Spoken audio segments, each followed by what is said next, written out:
الحمد للہ رب العالمین والصلاة والسلام علی سید المرسلین وعلی آلہ واصحابہ اجمعین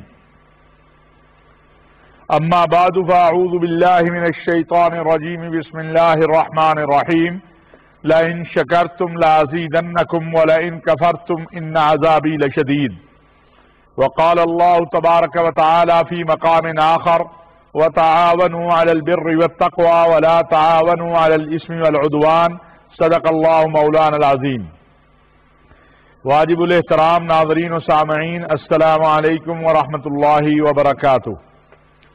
ناظرین و سامعین، اللہ تبارک و تعالی نے قرآن کریم میں ارشاد فرمایا ہے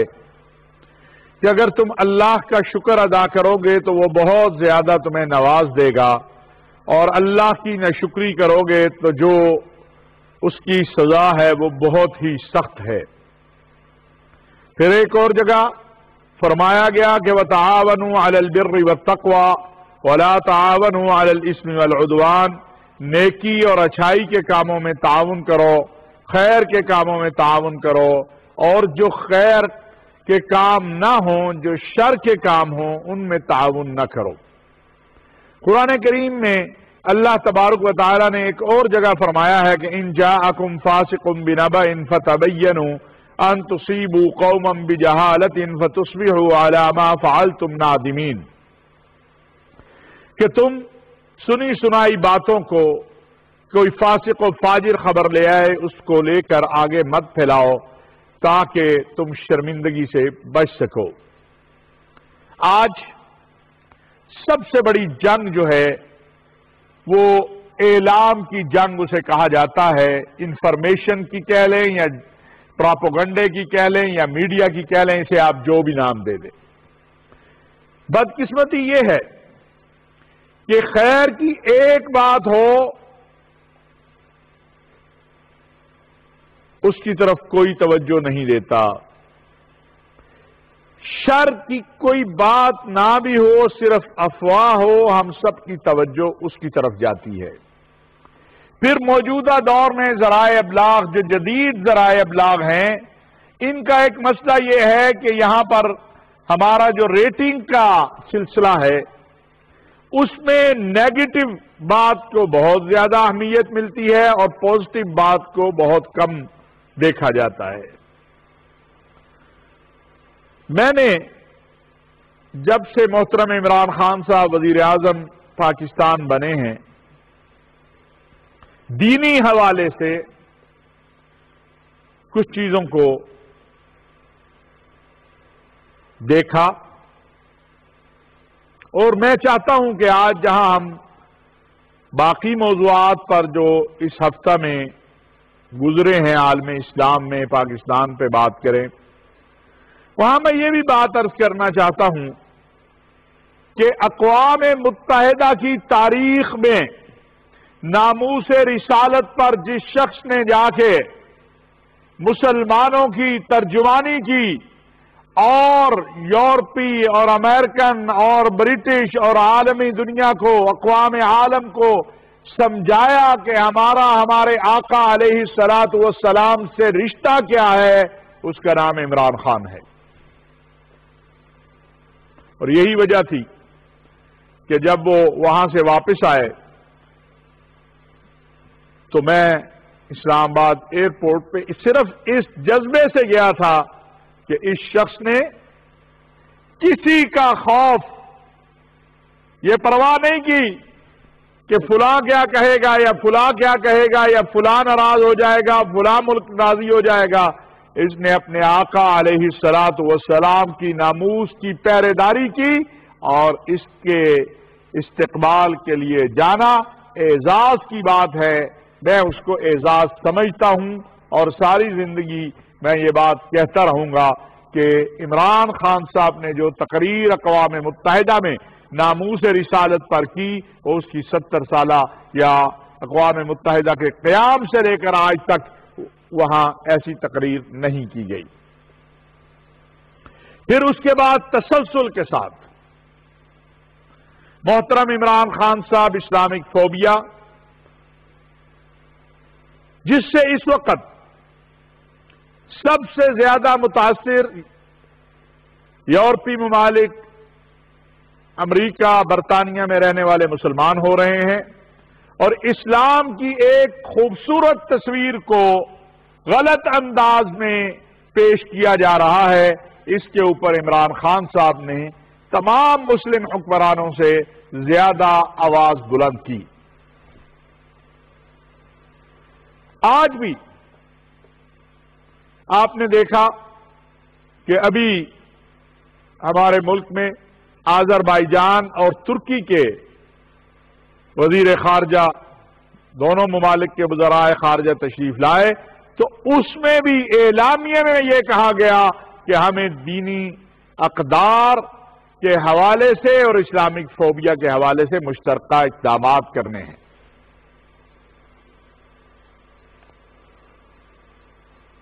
عقیدہ ختم نبوت و ناموس رسالت، اس پر جو چوکیداری موجودہ حکومت نے کی ہے، میں سمجھتا ہوں کہ اس کی مثال نہیں ملتی۔ بدقسمتی ہے ہمارے ہاں، اور یہ آج سے نہیں ہے، یہ الزام لگانے کا سلسلہ تو بہت پرانا ہے۔ کہنے والوں نے تو ضیاء الحق کو بھی کہا تھا کہ یہ منکر ختم نبوت ہے، کہنے والوں نے تو جنرل پرویز مشرف کو بھی کہا تھا، اور بدقسمتی یہ ہے کہ پاکستان کا کوئی بھی حکمران آ جائے، ابتدائی 2-3 ماہ میں اس پر اس طرح کی فتوی بازی ضرور ہوتی ہے۔ لیکن میں نے محترم عمران خان صاحب کے یہ الفاظ جو انہوں نے سعودی عرب کے فرمانروا خادم الحرمین الشریفین شاہ سلمان بن عبدالعزیز کو کہے کہ آپ نے روضہ رسول صلی اللہ علیہ وسلم کھول کر اور مجھے روضہ رسول کے اندر جانے کی اجازت دے کر میری زندگی کے اوپر سب سے بڑا احسان کیا ہے، اور میں تا زندگی اس کا ممنون رہوں گا۔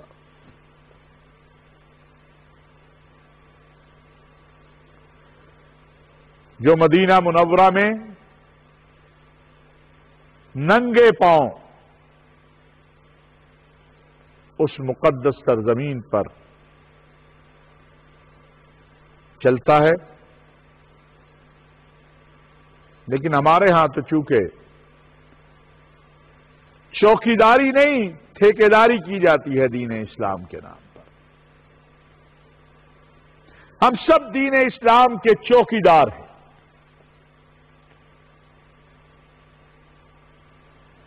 بہت سارے ممالک ناراض ہیں پاکستان کا جو موقف ہے ناموس رسالت کے مسئلے پر،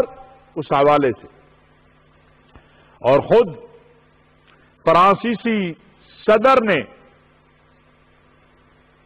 بھی ہر سطح پر اس ناراضگی کا اظہار کیا، لیکن ہمارا موقف نہ کل تبدیل ہوا تھا اس پہ، نہ آج ہوا، نہ آئندہ ہوگا۔ ہم سمجھتے ہیں کہ آقا علیہ الصلوۃ والسلام اور تمام انبیاء، تمام آسمانی کتب، تمام آسمانی مذاہب جو ہیں، ان کے تقدس کا عالمی سطح پر قانون بننا چاہیے۔ اس کے لیے ہم نے اسلامی تعاون تنظیم OIC میں بھی بات کی، اور ہماری ہی قرارداد پر جو ہمارے وزیر خارجہ محترم جناب شاہ محمود قریشی صاحب نے عمران خان صاحب کے ویژن، سوچ اور فکر کے مطابق، اور پاکستانی قوم، بلکہ اگر میں یہ کہوں کہ عالم اسلام کے جذبات کے اور احساسات کے مطابق پیش کی، اس پر ایک متفقہ قرارداد آئی کہ اسلامک فوبیا اور مقدسات اسلام اور مقدسات کی حرمت کے لیے عالمی سطح پر اقوام متحدہ میں قانون سازی کی جائے۔ یہ بات روز روشن کی طرح واضح ہے کہ پاکستان کے اندر جو دینی مدارس ہیں، انہوں نے اسلام کی اور پاکستان کی بہت خدمت کی۔ دینی مدارس ایک ایسی NGO ہیں جس میں لاکھوں طلباء تعلیم حاصل کر رہے ہیں، اور وہ حکومت سے ایک پیسہ بھی وصول نہیں کرتے، اور دین کی تعلیم اور قال اللہ وقال رسول اللہ پڑھا رہے ہیں۔ موجودہ حکومت نے دینی مدارس کی تعلیم کو سرکاری سطح پر ریکگنائز کرتے ہوئے دینی مدارس کی رجسٹریشن، جو اس سے پہلے وزارت صنعت کے ساتھ ہوتی تھی، دینی مدارس کی رجسٹریشن کو وزارت تعلیم کے ساتھ منسلک کیا، اور وزارت تعلیم کو یہ کہا گیا کہ وہ مدارس کی رجسٹریشن کرے، اس کے لیے سہولیات پیدا کرے اور مدرسوں کو ہر طرح سے فیسیلیٹیٹ کیا جائے، اور ایک معاہدے کے نتیجے میں مدارس سے یہ معاملہ طے پایا کہ مدارس کے امور میں حکومت مداخلت نہیں کرے گی، اور مدارس دنیاوی تعلیم جو ہے وہ ایف اے تک اپنے مدارس میں دیں گے۔ یہ بھی اس سے پہلے کسی حکومت نے نہیں کیا۔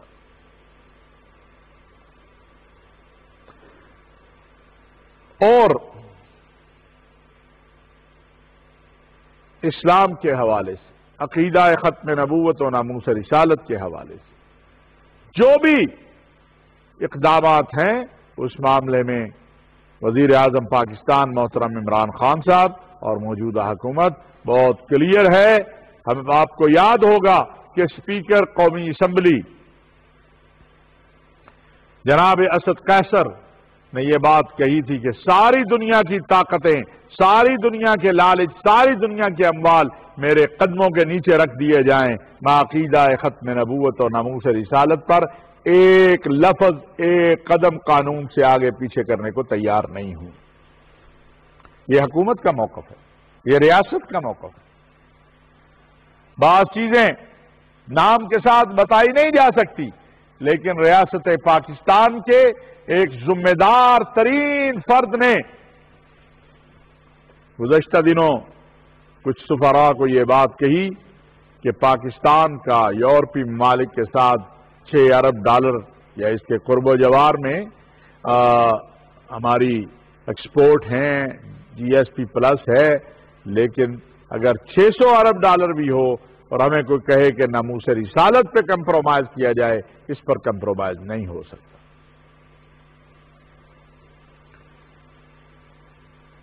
یہ باتیں میں نے اس لیے کی، اور ابھی آگے میں آپ کو بتاؤں گا کہ کچھ لوگ جن کو کچھ نہیں مل رہا، اب ان کو یہ بات یاد آ گئی ہے کہ موجودہ حکومت قادیانی لے کر آئے، ختم نبوت کے منکر لے کر آئے، موجودہ حکومت کو یہودیوں کی حمایت حاصل ہے، جبکہ اسرائیل کو اگر اس وقت کسی ملک کی طرف سے کلیئر، واضح اور دو ٹوک اسلامی دنیا میں پیغام دیا جا رہا ہے کہ ہم آپ سے تعلقات قائم نہیں کر سکتے، تو اس کا نام اسلامی جمہوریہ پاکستان ہے۔ فلسطینی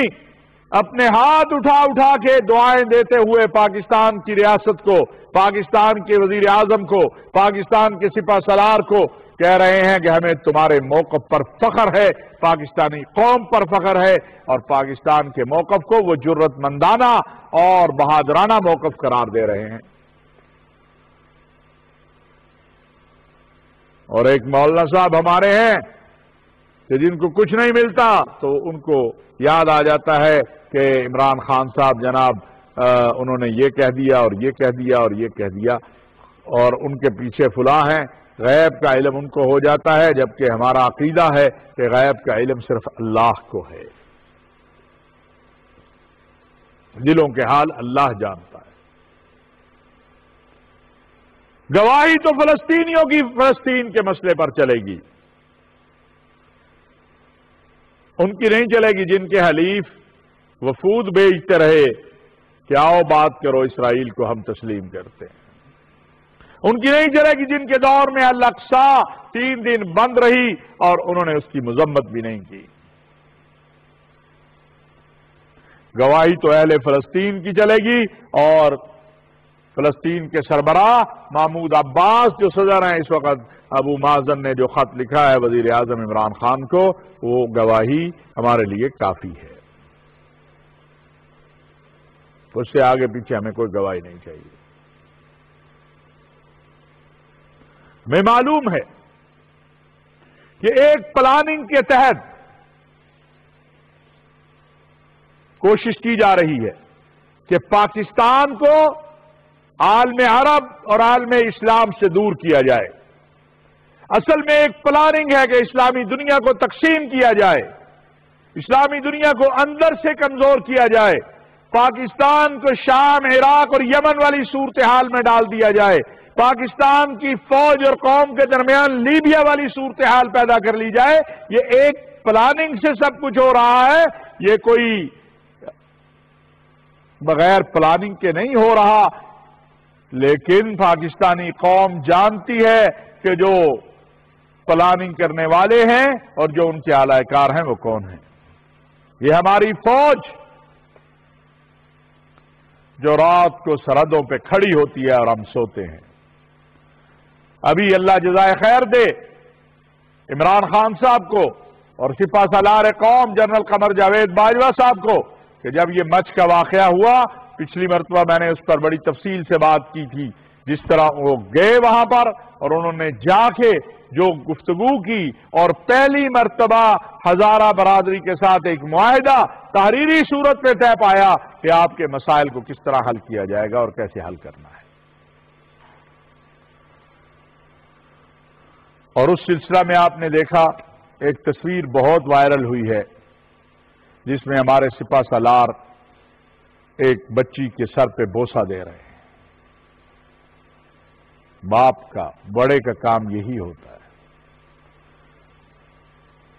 سپہ سالار قوم نے صرف اپنی قوم کو نہیں، دنیا کو میسج دیا ہے کہ ہم اپنے بچوں کے محافظ ہیں، ہم اپنے وطن کے محافظ ہیں، ہم اپنی قوم کے محافظ ہیں، اور دہشت گردوں اور انتہا پسندوں کو پیغام دیا ہے کہ پاکستانی فوج الحمدللہ یہ صلاحیت رکھتی ہے، اس نے تمہیں پہلے بھی شکست دی ہی تھی اور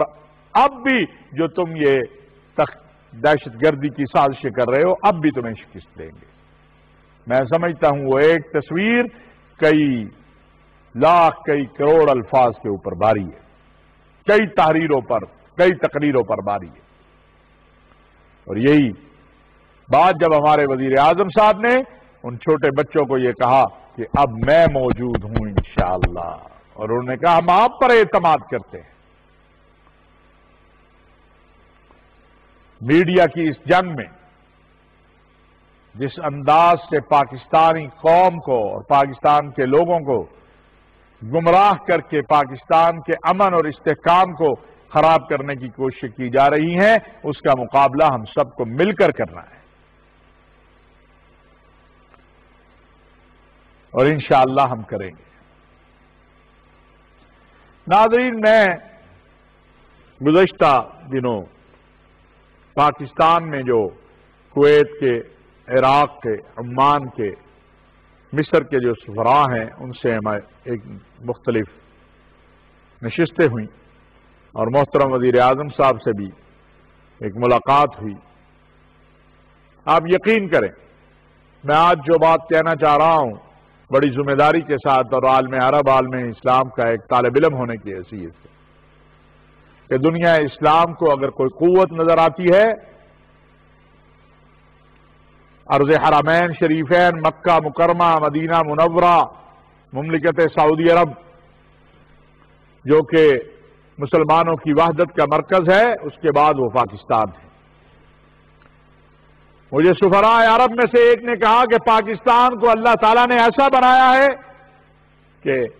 پاکستان پر شیعہ بھی متفق ہے، پاکستان پر سنی بھی متفق ہے، اور پاکستان کو اپنا قائدانہ کردار ادا کرنا ہے امت مسلمہ کی وحدت اور اتحاد کے لیے۔ آج اسرائیل ایک بار پھر یہودی آبادکاری اور یہودی بستیوں کو بنانے اور 800 کے قریب خاندانوں کی آبادکاری اور یونٹ بنانے کا اعلان کر رہا ہے۔ اس پر سعودی عرب اور باقی عرب ممالک نے بھی مذمت کی ہے، پاکستان بھی اس کی مذمت کرتا ہے، لیکن کشمیریوں اور فلسطینیوں کے مسئلے کا حل اور ان کے اس درد کا حل اور ان کے ان مصائب کا حل وہ صرف امت کی وحدت اور اتحاد میں ہے۔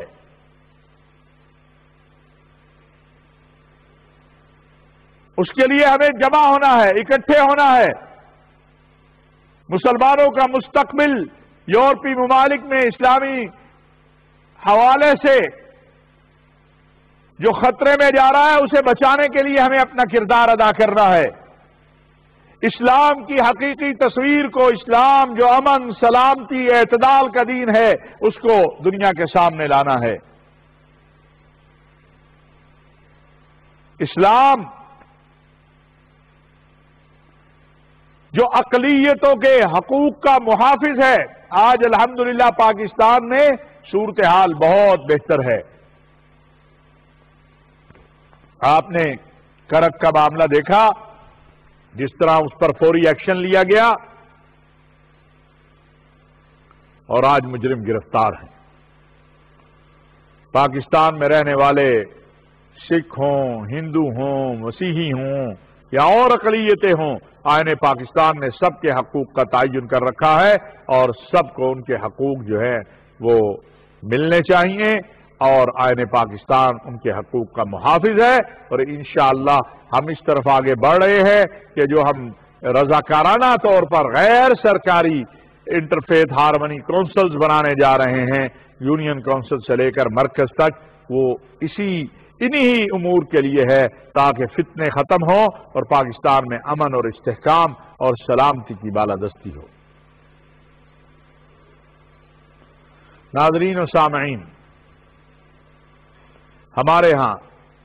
دو موضوع بڑے اہم ہیں۔ ایک، ماں اور بچہ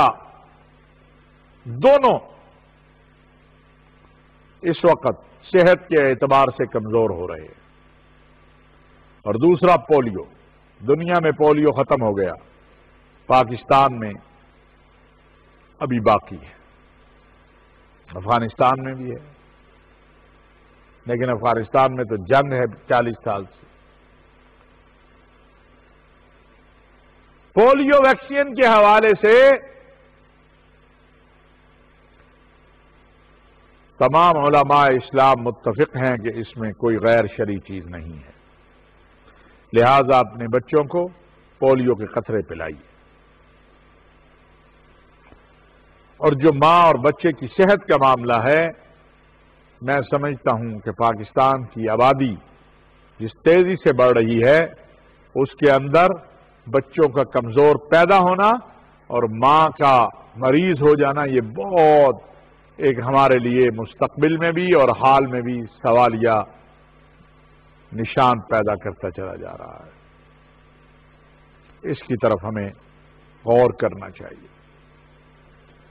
اور آخر میں عرض کرنا چاہتا ہوں کہ وزیر اعظم پاکستان کے حکم پر انشاءاللہ سعودی حکومت جو بھی کرائیٹیریا مرتب کرے گی، سعودی حکومت جو بھی کرائیٹیریا بنائے گی، اس کو سامنے رکھتے ہوئے جو ویکسین کا معاملہ ہے کرونا کی، اس میں ترجیح ہمارے حجاج اور عمرہ زائرین انشاءاللہ ہوں گے۔ پریشان ہونے کی ضرورت نہیں ہے۔ ہماری وزارت مذہبی امور، ہمارے وزیر حج و عمرہ اور وزیر مذہبی امور و بین المذاہب ہمانگی محترم جناب نور الحق قادری صاحب، اور جو وزیر اعظم صاحب کے ایڈوائزر ہیں ڈاکٹر فیصل صاحب، وہ اس پر کام کر رہے ہیں۔ افواہوں پہ خدا را دھیان مت دیں، یاد رکھیں کہ پاکستان کے اندر ایک ایسے شخص کی حکومت ہے، ایسا شخص وزیر اعظم ہے، اور ایسا شخص اس ملک کا سپہ سالار ہے کہ جو اللہ اور اللہ کے رسول سے محبت ہی نہیں بلکہ محبت کا وہ درجہ رکھتے ہیں جس پر فخر کیا جا سکتا ہے۔ وما علینا الا البلاغ المبین۔